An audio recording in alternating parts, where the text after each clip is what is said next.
ورسوله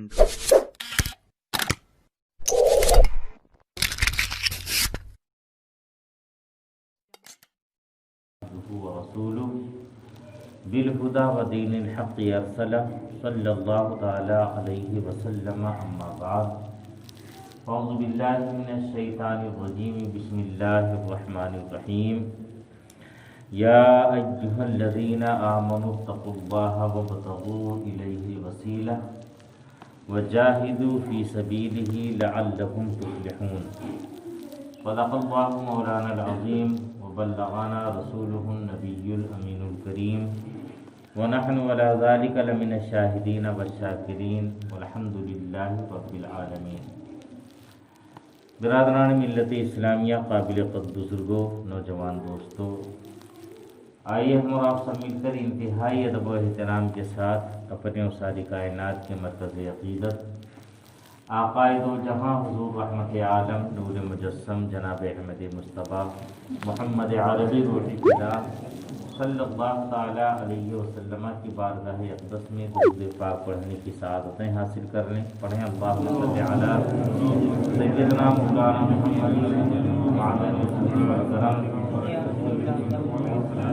منبع العلم والحلم والحکم وآلہ الکرام اجمعین وبارک وسلم دائما ابدا سرمدا۔ میرے ساتھ مل کر پڑھیں الصلاۃ والسلام علیک یا رسول اللہ، الصلاۃ والسلام علیک یا حبیب اللہ، الصلاۃ والسلام علیک یا نبی اللہ، وعلی آلک واصحابک یا نور اللہ صلی اللہ تعالی علیہ وسلم۔ قرآن مقدس کہ میں نے وہی آیت تلاوت کی ہے جو گزشتہ جمعہ سے پہلے تلاوت کرنے کا میں نے جس آیت کا شرف حاصل کیا تھا، اور بارگاہ رب العالمین تک پہنچنے کے لیے خدا جن 4 درجات کی ضرورت ہے، جن 4 منزلوں کی ضرورت ہے، ان میں پہلی 2 منزلوں کا تذکرہ اس سے پہلے میں نے کر دیا ہے، جس میں ایمان اور خوف الہی، 2 منزل۔ تیسری منزل جس کا ذکر اسی آیت میں اللہ نے فرمایا وہ ہے وسیلہ، وابتغوا الیہ الوسیلہ، اللہ کی بارگاہ تک پہنچنے کے لیے وسیلہ ڈھونڈو، وسیلہ تلاش کرو، یہ فرمایا قرآن۔ اب اس کے بعد جو چوتھی منزل ہے اس کے بارے میں فرمایا وجاہدوا فی سبیلہ، اب مجاہدہ کرو، اللہ کی راہ میں مجاہدہ کرو، کوشش کرو، جہاد کرو، لعلکم تفلحون، تاکہ تم کامیاب ہو جاؤ۔ یہ 4 منزلیں ہیں جس میں ایمان، خوف خدا اور وسیلہ۔ وسیلے کے حوالے سے آج مجھے کچھ باتیں عرض کرنی ہیں اور واضح کرنا ہے کہ وسیلہ کی ضرورت کیوں ہے۔ ہم سب اچھی طرح سے جانتے ہیں کہ یہ دنیا، یہ کائنات، یہ ایک نام اور رکھتی ہے اپنے اندر۔ ہم اسے دنیا کہتے ہیں، جہان کہتے ہیں، عالم کہتے ہیں، کائنات کہتے ہیں، مگر اس کا ایک نام عالم اسباب بھی ہے، ہم سب جانتے ہیں۔ یعنی اس دنیا کا کوئی بھی کام بغیر سبب، بغیر ذریعہ اور بغیر وسیلے کے وقوع پذیر نہیں ہوتا۔ انسانی زندگی کا کوئی بھی کام، انسانی زندگی کا کوئی بھی کارنامہ بغیر کسی ذریعے کے، بغیر کسی سبب کے نہیں ہوتا۔ حتیٰ کہ اگر انسان اپنا پیٹ بھرنا چاہے تو نہ جانے کتنے مرحلوں سے اسے گزرنا پڑتا ہے، تب جا کر کے روٹی کے چند لقمے اسے میسر آتے ہیں اور پھر وہ چبا کر کے اپنے پیٹ کے اندر داخل کرتا ہے، حالانکہ یہ روزانہ کا معمول ہے۔ زمین کو سیراب کرنا، اس میں سب سے پہلے جو مرحلہ آتا ہے، سب سے پہلا مرحلہ آتا ہے زمین کو سیراب کرنا، پھر اس کو چیرنا ہل بیل کے ذریعے سے یا مشین کے ذریعے سے، اس کے بعد پھر اس کے اندر اناج کا دانہ ڈالنا، پھر کونپلیں اس کی نکلیں، پک جائے، پھر اسے لا کر کے گھر پر اس کی مالش کر کے اس میں سے دانہ نکالنا، گیہوں کا یا جو بھی اناج ہو بننا ہو اس کا گیہوں دانہ نکالنا، اور پھر ابھی بھی کام نہیں چلے گا، ایک روٹی کا لقمہ حاصل کرنے کے لیے ابھی بھی وہ کھا نہیں سکتا ہے، اس کو پھر لے جا کر کے مشین پر رکھے گا، آٹا نکالا جائے گا، پھر گھر پر لا کر اسے گوندھا جائے گا، روٹی تیار کی، ابھی بھی کام نہیں چلے گا۔ سامنے رکھ کر کے اگر یہ کہو کہ میرے منہ میں آ جا، تو کیا روٹی منہ میں آ جائے گی؟ نہیں، بلکہ ہاتھ کو ذریعہ بنانا پڑے گا، پھر منہ میں ڈالنے کے بعد دانتوں کو ذریعہ بنانا پڑے گا، زبان کو ذریعہ بنانا پڑے گا، اور پھر اتنے مرحلوں سے گزرنے کے بعد ایک لقمہ روٹی کا ہمارے شکم کے اندر، ہمارے پیٹ کے اندر جائے گا۔ تو اس طرح سے دنیا کا کوئی بھی کام، ایک مثال میں نے دی ہے، دنیا کا کوئی بھی کام ہو بغیر سبب کے اور بغیر ذریعے کے نہیں ہوتا، حالانکہ اگر اللہ چاہے تو بلا شبہ بغیر سبب کے بھی اپنی مرضی سے، اپنے کرم سے اور اپنی قدرت کاملہ سے وہ چاہے تو عطا فرما دے، ہمارے لیے آسمان سے دسترخوان نازل فرما دے، ہمارے لیے آسمان کی بلندیوں سے وہ کھانا نازل فرما دے، ان تمام مرحلوں سے ہمیں گزرنا نہ پڑے، مگر چونکہ یہ قدرت تو ہے اس کی، مگر یہ عادت نہیں ہے۔ عادت یہ ہے کہ اس نے دنیا کو عالم اسباب بنایا ہے، اگر ہمیں اب چند لقمے کھانے کے حاصل کرنے ہیں تو ان تمام مرحلوں سے ہمیں گزرنا پڑے گا، اور ان مرحلوں سے گزرنے کے بعد تب پھر جا کر کے ہمیں روٹی کا چند ٹکڑا ملے گا، اور پھر اس کو ہم اپنے دانت کی سنگر مشین سے چبا کر کے اپنے شکم کے اندر ڈالتے ہوئے نظر آئیں گے۔ اللہ رب العزت اگر چاہے تو بنی اسرائیل کی طرح آسمان سے منہ و سلوہ نازل فرما دے۔ قرآن مقدس گواہ ہے، وَنَزَّلْنَا عَلَيْكُمُ الْمَنَّ وَالسَّلْوَىٰ كُلُوا مِن طَيِّبَاتِ مَا رَزَقْنَاكُمْ۔ قرآن مقدس میں اللہ نے ارشاد فرمایا، اے بنی اسرائیل، اللہ کی اس نعمت کو بھی یاد کرو، رب فرما رہا ہماری اس نعمت کو بھی یاد کرو کہ ہم نے آسمان سے تمہارے لیے منہ اور سلوہ نازل فرمایا، اور ارشاد فرمائے تم کھاؤ اللہ رب العزت نے جو تمہیں عطا فرمایا ہے، پاکیزہ چیزیں، ان سے کھا کر کے شکم سیری حاصل کرو۔ 40 سال تک یہ کھانا نازل ہوتا رہا، ایک دو دن نہیں، اور ایک آدھ دو ہفتہ، 2-4 مہینے نہیں، بلکہ 40 سال تک یہ آسمانی کھانا بنی اسرائیل کے لیے نازل ہوتا رہا۔ اور مفسرین تو یہاں تک فرماتے ہیں، رسول کونین صلی اللہ تعالیٰ علیہ وسلم کی حدیث مبارکہ کی روشنی میں، کہ اگر ان لوگوں نے بیجا فرمائش نہ کی ہوتی تو شاید وہ کھانا آج بھی ہمارے لیے نازل ہوتا، یہ مفسرین فرماتے ہیں، لیکن ان لوگوں نے بیجا فرمائش کر دی حضرت موسیٰ علیہ السلام کی بارگاہ میں، اور یہ عرض کر دیا، قالوا یا موسیٰ لن نصبر علی طعام واحد فادع لنا ربک یخرج لنا مما تنبت الارض من بقلها وقثائها وفومها وعدسها وبصلها قال تستبدلون الذي هو ادنى بالذي هو خیر۔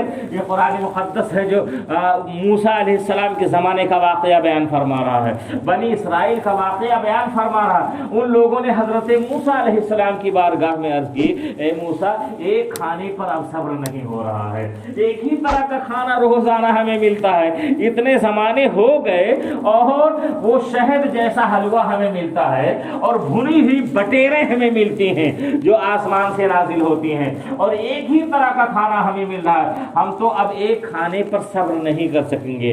آپ اپنے رب سے دعا فرمائیے کہ اللہ تعالی ہمیں وہ کھانا عطا فرمائے جو زمین سے اگتا ہے، جو زمین سے غلہ یا اناج پیدا ہوتا ہے، من بقلها وقثائها وفومها وعدسها وبصلها۔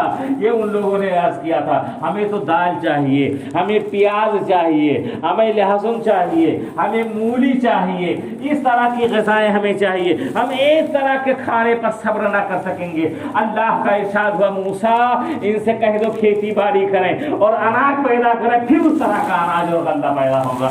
میں یہ عرض کرنا چاہتا ہوں اللہ رب العزت نے اپنی قدرت کاملہ سے 40 سال تک بنی اسرائیل کو آسمانی کھانے سے نوازا، آسمانی کھانا انہیں عطا فرماتا رہا اور وہ کھا کر کے اللہ کا شکر ادا کرتے رہے۔ تو یہ اللہ کی قدرت ہے، یقیناً اگر وہ چاہے اپنی قدرت کاملہ سے آسمان سے کھانا نازل فرما دے۔ حضرت عیسیٰ علیہ السلام دعا فرماتے ہیں ربنا انزل علینا مائدۃ من السماء، پروردگار آسمان سے ہمارے لیے دسترخوان نازل فرما، تاکہ وہ دن جس دن دسترخوان نازل ہو وہ دن ہمارے لیے خوشی کا دن بن جائے، اور صرف ہمارے لیے نہیں بلکہ ہم سے بعد میں آنے والوں کے لیے بھی خوشی کا دن بن جائے۔ اللہ رب العزت نے حضرت عیسیٰ علیہ السلام کی دعا قبول فرمائی اور آسمان سے دسترخوان نازل ہوا۔ روٹی تھی اس میں، مرغن روٹیاں تھیں، اس میں سے گھی ٹپک رہا تھا، اور پھر روغنی مچھلی تھی، بھنی ہوئی مچھلی تھی۔ یہ دسترخوان آسمان سے نازل ہوا اور اس میں اس طرح کا کھانا تھا۔ حضرت عیسیٰ علیہ السلام نے تناول فرمایا، ان کے ماننے والے حواریوں نے اور قوم کے چودھریوں نے بھی اس کو تناول کیا۔ پھر ارشاد ہوا حضرت عیسیٰ علیہ السلام کو کہ آپ ان لوگوں سے یہ فرمائیے کہ یہ لوگ بعد میں کھائیں گے، جو مالدار ہیں، جو متمول لوگ ہیں، جو متوسط درجے کے لوگ ہیں، یہ لوگ بعد میں کھائیں گے۔ پہلے غریب غربا کھائیں گے، پہلے مساکین کھائیں گے، پہلے فقراء کھائیں گے، اس کے بعد پھر قوم کے چودھریوں کا نمبر آئے گا۔ اب جب یہ بات آئی تو ان لوگوں نے مخالفت کرنا شروع کر دیا، عیسیٰ یہ کیسے ہو سکتا ہے، غریب پہلے جائے گا، ہم بعد میں جائیں گے، ہماری عزت کم ہو جائے گا، ہم اس طرح سے نہیں مانتے، یہ تو جادو ہے، یہ تو جادو ہے، ہم نہیں مانتے کہ معجزہ ہے آپ کا، ہم یہ نہیں مانتے کہ آپ کو اللہ نے دیا ہے، ہم یہ نہیں مانتے کہ اللہ نے آپ کو نبوت سے سرفراز کرا۔ یعنی حضرت عیسیٰ علیہ السلام کی نبوت کا بھی انکار کر دیا، اللہ رب العزت کی قدرت کا بھی انکار کر دیا۔ پھر اللہ رب العزت نے پہلے ہی فرما دیا تھا